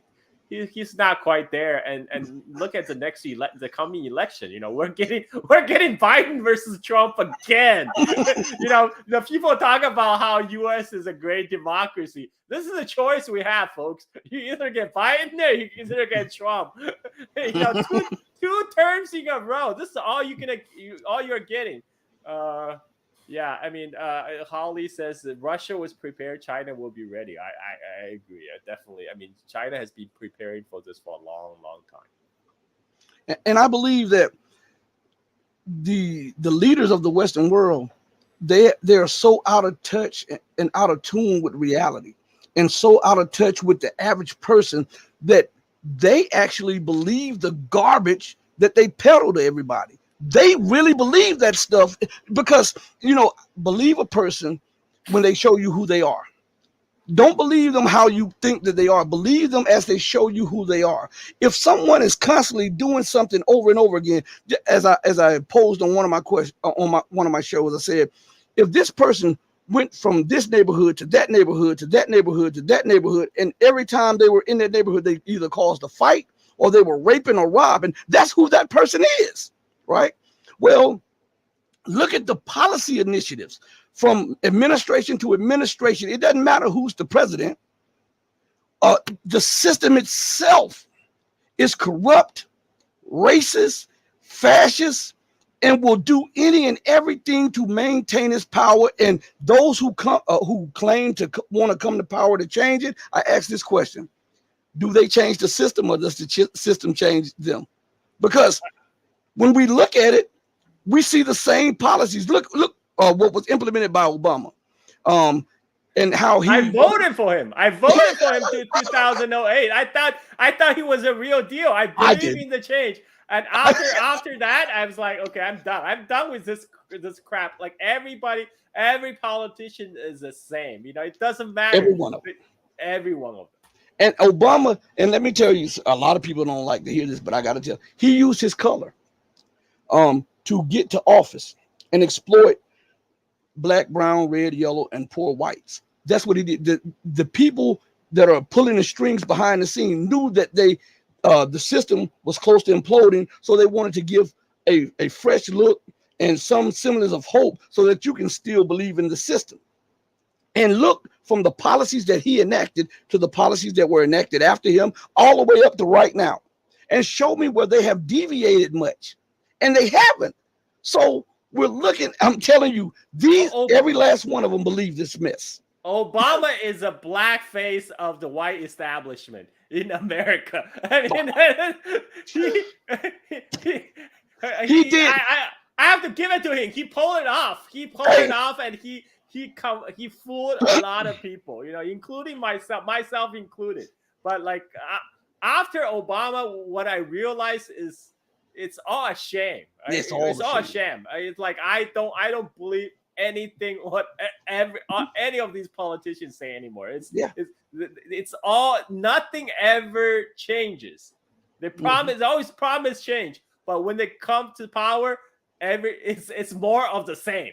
And this is the truth of America. They say it's a democracy, it's freedom. No, you have freedom to choose between Obama or you have the freedom to choose between Biden or Trump. That is your freedom. That's all the freedom you're getting. and the system will not, even if you think that Trump is a lot different, the system will only allow him to go so far out of it before they reel him back in. What I'm saying to you is that the system and those dark powers, as Putin said it real nice, and I'm gonna paraphrase it and I'm gonna butcher it a little bit, but he said, each president that comes to power, they come with all of these ideas and they come with all of these promises until they get elected. And these men in black suit come in and tell them what you can and can't do. And that's pretty much, that's the sum of it. That sums up the entire U.S. political system. It is a farce. And listen, as the economy deteriorates more, and as America's military power deteriorates more, and as her political and economic influence deteriorate globally, you're going to see a system exposed because it's going to start eating at itself. It's already doing that. Look what happened on January 6th with this. Look what's happening now across America. There's a racial divide, a cultural divide, an economic divide. All of that stuff is growing exponentially because the system can no longer, I call it Walt Disney. You know, Walt Disney is this imaginary made up thing, and the system can only focus on so many things, and so they can't focus on this wonderful Walt Disney world of America's the greatest, America's the richest. We are unified. All of that is falling apart at the seams because the system is being taxed on every level, and it is falling apart. What say you on that? No, 100% agreement. I mean, like right now, it's sad because a lot of the U.S. public is kind of raised with U.S. number one as almost built in as their part of the identity. That's why they get very defensive when you tell them U.S. is not number one anymore. They're trying to say no, like China is going to collapse anytime, and this is why like people like Peter Zihan has a huge following because he tells them what they want to believe.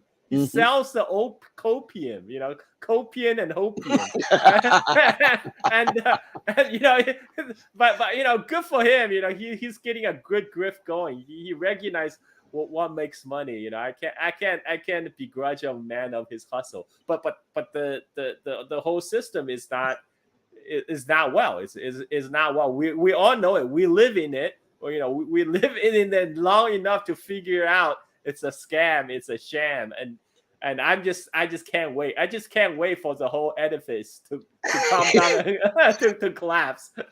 And it's gonna be something. I was talking to Gregory Manarino. He's an investor. Yeah, and he has his own podcast, and I think he has 200 or 300,000 subscribers. He was I think a captain in the U.S. Navy, if I'm not mistaken, either a lieutenant or a captain.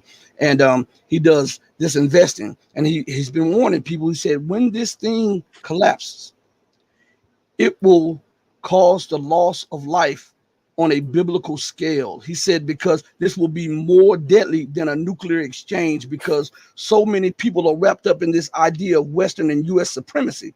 And when the dollar and the euro and the pound is no longer that currency, and they can't buy, or they can't go to that store, they can't go down, and hunger sets in. It's one thing for hunger to set in on you. It's another thing for hunger to set in on your children. And you have no way to get this. It's going to start people robbing and killing and all of this stuff, and the government is going to be so factionalized and so focused on trying to put up a facade that everything will be all right, that we may be even looking at Mad Max type dealings here in America, because there will be war. I'm telling you. And he was talking about this, and it's a sombering and sobering picture that most Americans and most Western people refuse to acknowledge. It's not that they never heard it before, it's that they believe that it is unreal. I was talking to a family friend one day, and I was pointing out to him, this was a few years ago, and if my mom is watching, she knows, hey mom, I love you. But we were all standing out in her yard, and we were talking and laughing, and so I was telling the person, I said, listen, you better prepare yourself for the days when it'll be lean, because we're heading down a path of total implosion. I said, America won't be the number one. She won't have the privilege that she used to enjoy, and this will cause revolution. And I said, when the dollar collapses, this will change everything, because most people know it's dollar supremacy. And immediately I was cut off. He said, what do you mean the dollar collapsed? The dollar will never collapse. America, we're too strong for this. This is what the guy told me. I mean, he was in my face telling me. They get offended from when you tell them something outside of their comfort zone. And you're trying to warn them of an impending collapse or an impending fire that's right over the cliff here that is headed toward your home, but they can't see the forest for the trees, because they've been so indoctrinated to America must lead, America exceptionalism, America's first. Why can't there be an equal playing field? How come America can't be one amongst equals? Why does she have to always impose her will, her way, her policies, her laws, her extraterritorial laws, I might add? The people are indoctrinated. I believe they are all drunk off of American imperialism. What say you on the matter? I think America is stuck in the denial phase of the 5-step grieving process. The declining empire. I think in the deep of their heart, they actually know it's true. This whole thing is going down. The U.S. is on the declining path, but they refuse to believe it, because to believe it will kind of shake the foundation of what they have believed in all their life, and they can't have that. It's almost like a religion, right? America number one is almost a religion. If you attack somebody's religion, you attack somebody's identity, they get like offended, they get defensive. So like, oh, whoa, like, no, the Earth is flat, like you can't tell me otherwise. And but well, Diane says exciting time to be alive. Yeah, we're definitely living the interesting times right now, Diane. And what we were just talking about. Go ahead. This is why I am choosing to decamp and move into Indonesia. I'm only gonna be here for a couple months, folks. I'm just here to visit my folks, making sure they're okay. But after 2 months, after I do my filial duties to my parents, I'm out here. I'm out. Putin's shirt, he was talking about the quote, I guess, that we were talking about with him, and this is what he said. That's what Putin just said at an EF presser. He said it doesn't matter who wins the U.S. elections, the same agenda will continue. See, we're not lying. We're telling you the truth. There's proof of it right there. Yeah. So, Carl, I mean, we know that there will be hell to pay for a dollar collapse. We know that there's going to be hell to pay for the economic collapse, but a lot of people don't know that Britain or the UK's financial wherewithal is tied right to the United States. The pound and the dollar are tied together. That's why you have the London Gold Exchange tied with the New York Stock Exchange and Gold Exchange. That's why when you see one at war, you see the other at war. So with the UK being a smaller version of the United States, what do you think will be going on when that dollar finally collapses? Because we know that the UK is not a military power globally anymore. What do you think the ramifications of the dollar collapse and America's position being broken globally, what do you think that would do to the UK? Well, actually, I think all those vassal states of United States empire will suffer first. I mean, we see Europe is in pain right now. They're getting cut off on the cheap Russian gas, and they're being pressured by US to decouple from China. So all the German industrialists, they are moving their factories to United States, where at least they can get cheap energy. And so US is essentially cannibalizing its allies in order to sustain itself, and so Europe is gonna suffer first. But at the same time, when the shit hits the fan, Europe always have an option to switch sides.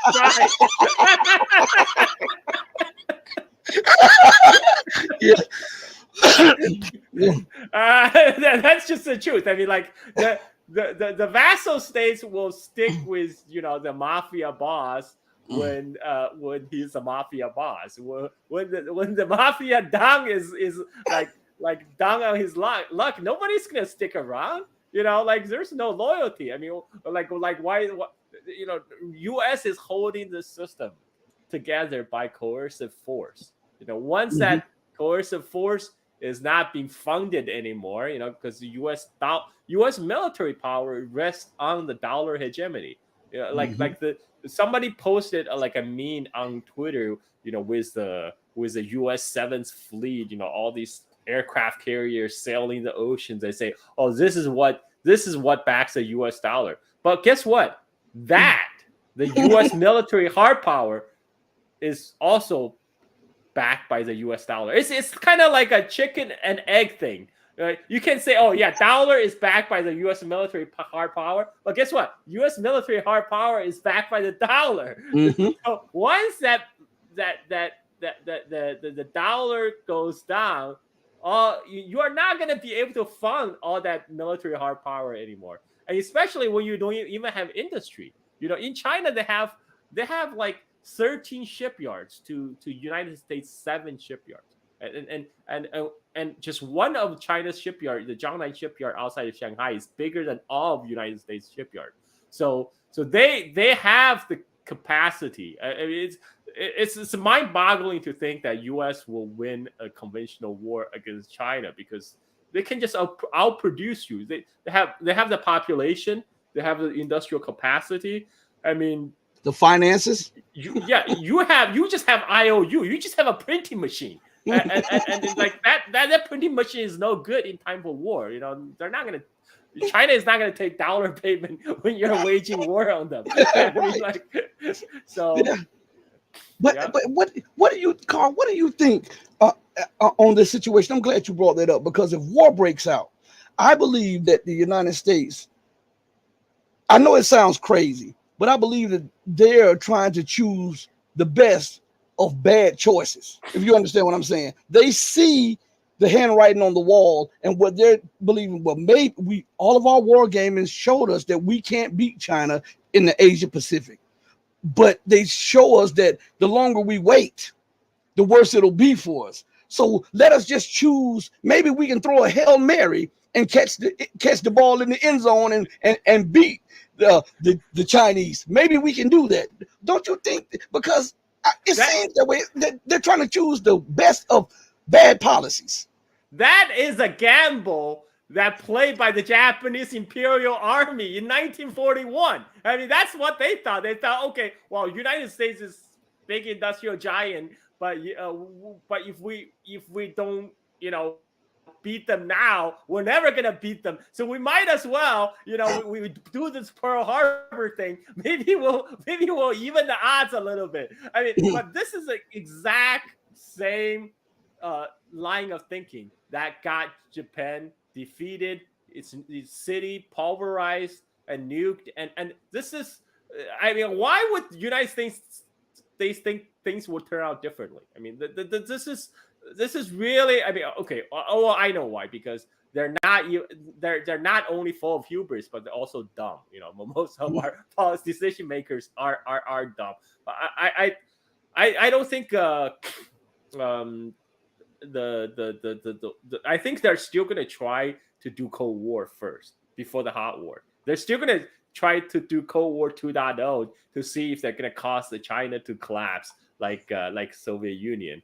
I think it's going to take them 5-10 years to figure out that won't work, and hopefully by that time it will be too late for US to change tack, because I think give it 5-10 years. China will be a position where like it will be kind of like unstoppable, even if US want to militarily constrain China. This is my take. I think that desperation, as what is Gerald Celente used to say, and he often says, when people lose everything, they lose it. And I believe that is the case with the U.S. elite. They see the handwriting on the wall, and they see that the empire is losing out, and not just losing out, but losing bad. We're no longer the number one economy. We're no longer the number one investor. We're no longer the number one trade partner to the world. We're no longer the number one manufacturer or builder. All of that has been usurped by China.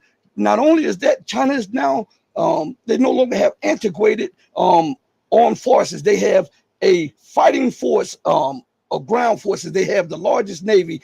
A year and a half, they're going to have the largest air force. So now they're going to have 3 of the largest portions of military fighting capacity.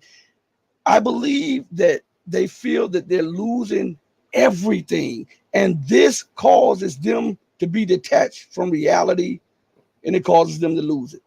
What say you? But see, the thing is, Rashid, like US can be number 2 or even number 3 and still have a very rich, very developed economy. So what they really fighting not to give up is hegemony. That's right. Because they have to be number 1. They have to be on top of the world, telling everybody what to do, force everybody to run according to their own ideas. But this is what drives them crazy. But the craziest part is that doesn't have to be that way. Right. United States can still be a very rich and prosperous country if you just accept that it's one among it's one among equals, and trade, just trade with people, and not demanding everybody to bend their knee to their idea of U.S. hegemony, because that's what breeds resentment.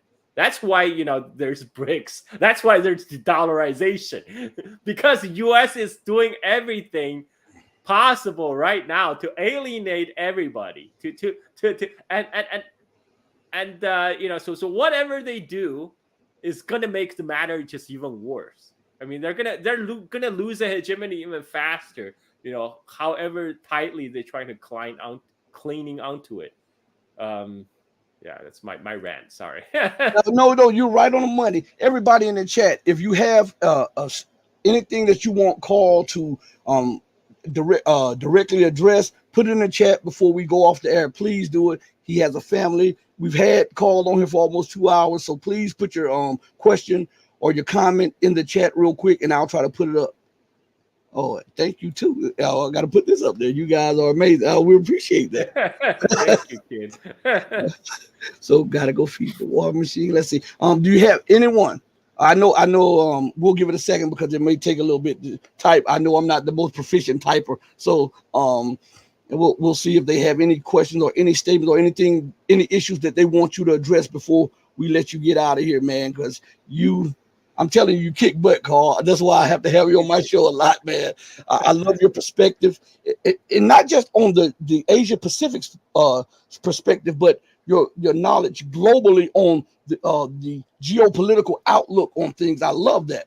And then I love to let you go free so that you can get it told to everybody.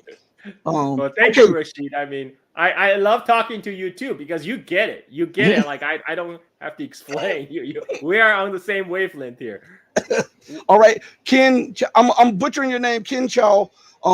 He says, Carl, what roads you think West will take?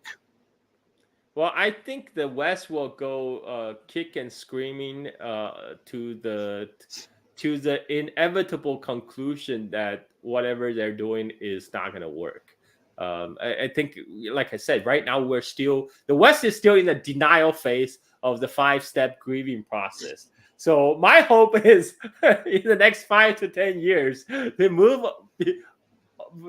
beyond denials. For the past decade or two, we're stuck. That's a place where we're stuck. We're stuck in denial. We never move forward. And my hope is we eventually move to complete this grieving process, to finally come to acceptance that the U.S. hegemony is not sustainable, and it's time to give it up, to give up the ghost. And actually, what are your thoughts on Vietnam buying F-16s? Vietnam have not verified, so it might be U.S. lying again. So, I first of all, I don't think there's going to be a conflict between China and Vietnam, even over South China Seas. China and Vietnam has its own disagreement, but they have the disagreement forever. It's not something that F-16, a couple dozen F-16 is going to change the equation, because China and Vietnam has a very important trade relationship, and so that U.S. selling F-16 to Vietnam just means U.S. defense industry are getting extra dollars. Vietnam is getting some F-16s, but it fundamentally doesn't change anything. It's just like, even if NATO sends F-16 to Ukraine, like they have been saying for a month, it's not going to change anything. I mean, that's an actual war situation. The F-16, like China and Russia, they have 5th generation fighter planes, right? And the F-16, they're good planes, but they're no match for the 5th generation fighter planes. They won't even see the 5th generation fighter planes coming, and they will be shot down out of the sky by missiles. So this is so F-16s.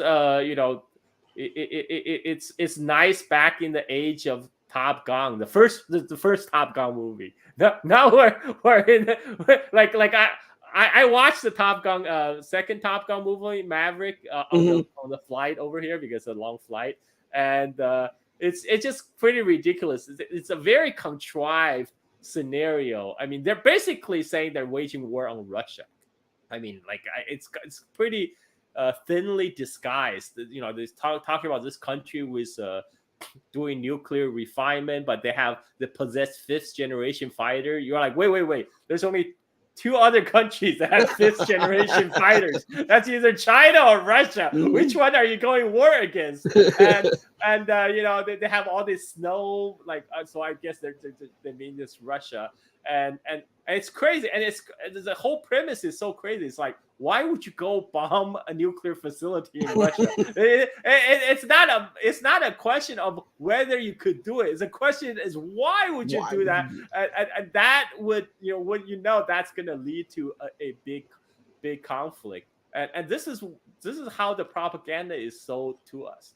They never want us to ask the question why, but like, oh, we could do it. Look at our fancy jet and our fancy maneuvers. And he also tried to portray U.S. as an underdog, right? Like, we have to fly like outdated F-18 planes.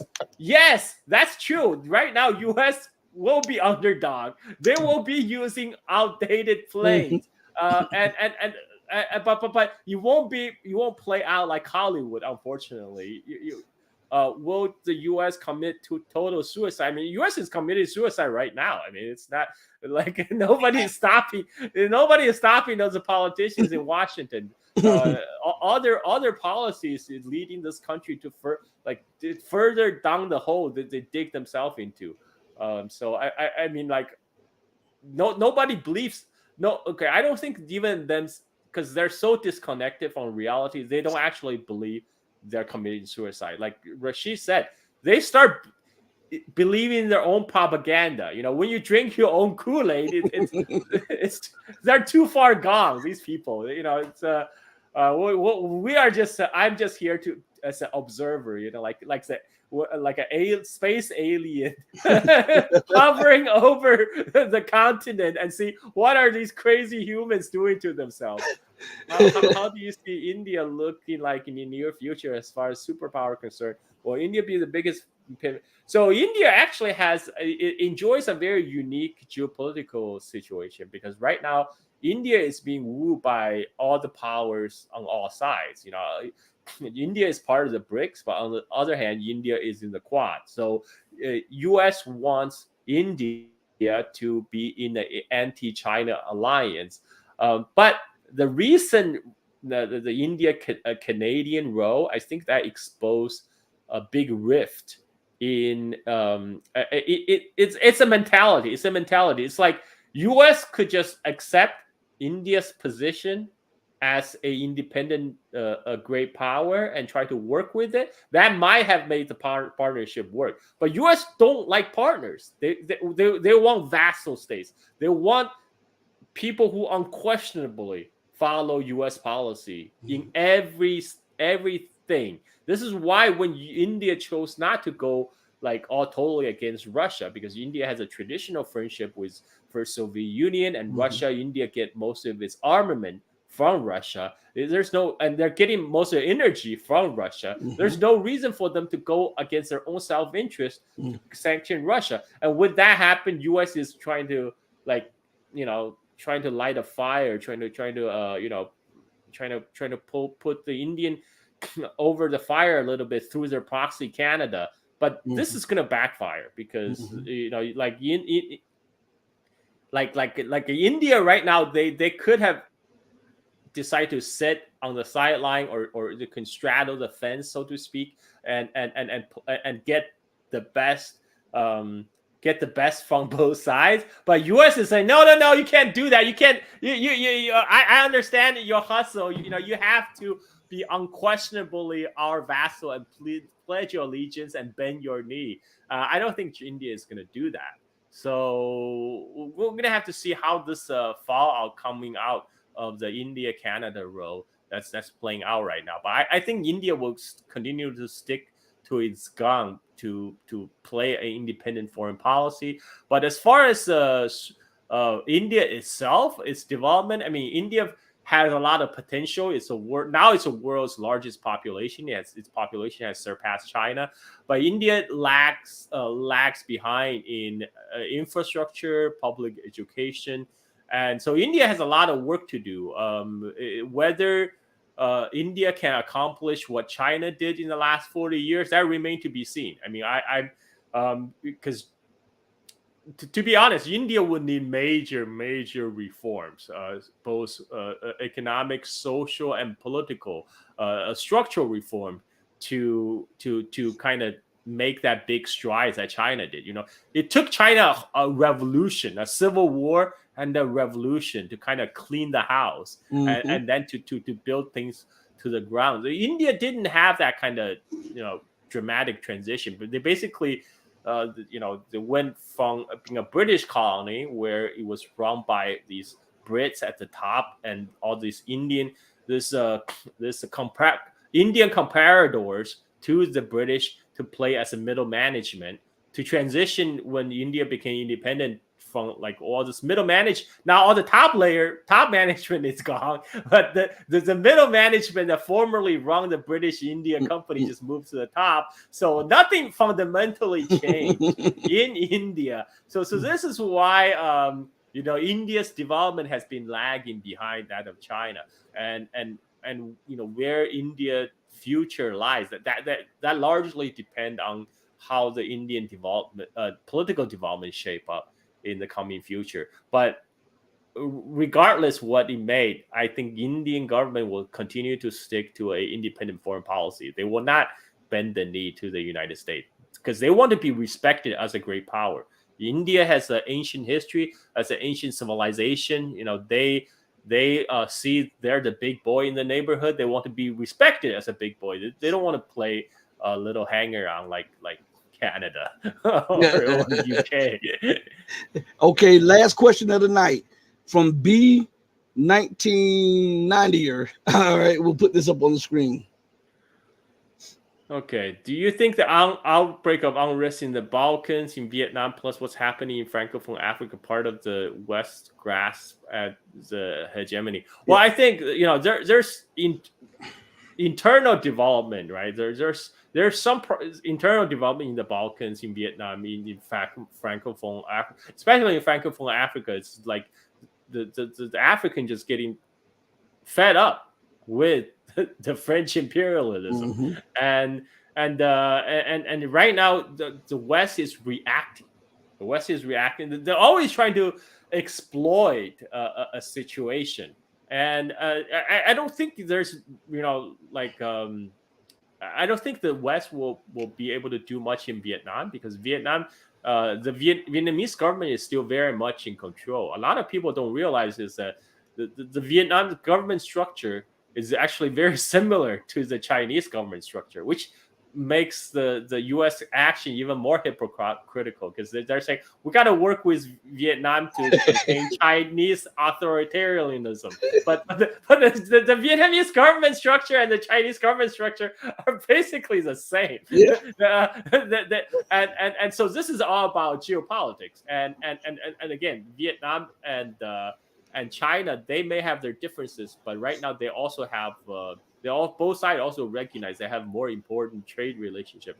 In fact, before Biden went to Vietnam, Vietnamese top leadership met with the Chinese leadership. I imagine they probably said something like, "Look, you understand, we're going to try to have ties with America, but we're not trying to backstab you."